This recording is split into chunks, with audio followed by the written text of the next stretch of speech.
Hello, നമുക്ക് ക്യാൻവയിൽ ഒരു C we create ചെയ്താലോ? ജോലിക്കൊക്കെ നമുക്ക് പെട്ടെന്നൊരു സി വി ക്രിയേറ്റ് ചെയ്യണം, അല്ലെങ്കിൽ നമുക്ക് ഫോണിൽ ആർക്കെങ്കിലും അയച്ചു കൊടുക്കണം. അപ്പം നല്ല ക്രിയേറ്റീവായിട്ട് ചിന്തിച്ചുകൊണ്ട് എങ്ങനെ നമുക്കൊരു സി വി ക്രിയേറ്റ് ചെയ്യാമെന്ന് നോക്കാം. സി വി എന്ന് വെച്ചാൽ റെസ്യൂം. അപ്പം ക്യാൻവയിലാണ് നമ്മളിത് ചെയ്യുന്നത്. ക്യാൻവ ഓപ്പൺ ആയി കഴിയുമ്പം ഇതേ കണക്കൊരു പേജ് നമുക്ക് കാണാൻ പറ്റും. അത് മെല്ലെ ഇങ്ങനെ സ്ക്രോളൊക്കെ ചെയ്തിട്ട് അവിടെ സെർച്ച് ബാറിൽ നമ്മൾ ക്ലിക്ക് ചെയ്തിട്ട് റെസ്യൂം എന്ന് ക്ലിക്ക് ചെയ്താൽ ടെംപ്ലേറ്റ് താനെ അതിൽ വന്നോളും. അതിൽ നമ്മൾ താഴോട്ട് സ്ക്രോൾ ചെയ്ത് പോകുമ്പം നമുക്ക് ഇഷ്ടമുള്ള ഒരെണ്ണം എടുക്കാം. ഞാനിപ്പം ഒരെണ്ണം ചൂസ് ചെയ്തിട്ടുണ്ട്. ഞാൻ ഈ റിച്ചാർഡ് എന്നുള്ള പുള്ളിയുടെ ഈ റെസ്യൂമാണ് ചൂസ് ചെയ്തേക്കുന്നത്. അത് ഓപ്പണായിട്ട് വരാൻ കുറച്ച് സമയം എടുക്കും, നമ്മൾ വെയിറ്റ് ചെയ്യണം. എന്നിട്ട് നമ്മൾ പതുക്കെ എന്താ ചെയ്യേണ്ടത്, നമ്മളതിൻ്റെ ഫോട്ടോ ആദ്യം ചേഞ്ച് ചെയ്ത് കൊടുക്കണം. ഞാൻ ഫോട്ടോ ചേഞ്ച് ചെയ്യാൻ വേണ്ടിയിട്ട് അവിടെ ഗാലറി എന്ന് പറയുന്നൊരു ഓപ്ഷൻ ഉണ്ട്. ദാണ്ടെ ഞാൻ കാണിച്ചു തരാം. ആ ഗാലറി എന്ന് പറയുന്ന ഓപ്ഷനിൽ ഞാൻ എന്ത് ചെയ്തു, ക്ലിക്ക് ചെയ്യുമ്പോൾ എൻ്റെ ഗാലറി ഓപ്പൺ ആവും. ഞാൻ അവിടെ നിന്നൊരു ഫോട്ടോ സെലക്ട് ചെയ്യണം. അത് ആഡ് പേജിലാക്കിയിട്ട് അത് താനെ ഇവിടെ വന്നോളും. അപ്പം ഞാനത് നീക്കിയിട്ട് ആ ഫോട്ടോയുടെ അവിടെ വെച്ച് കൊടുത്താൽ താനെ അവിടെ എത്തിക്കോളും, ഫോട്ടോ ആയി. ഇനി നമുക്ക് നമുക്ക് നമ്മളെക്കുറിച്ച് എന്തൊക്കെയാണോ അതിൽ വേണ്ടത് അത് മാറ്റർ മാത്രം.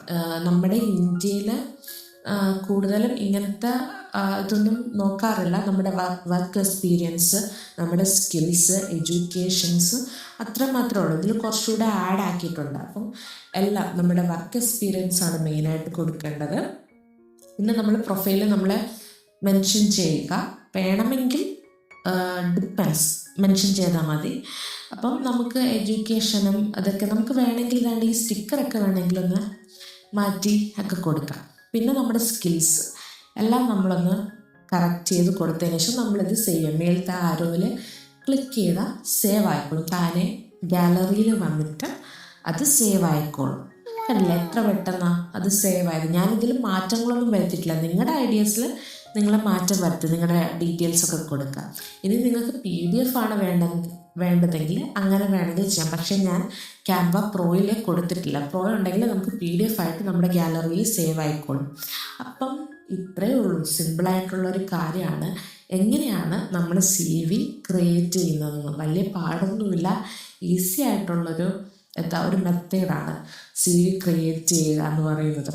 നമുക്ക് ഇത്രയും ഒരു ഡെക്കറേഷൻസ് ഒന്നും വേണ്ട.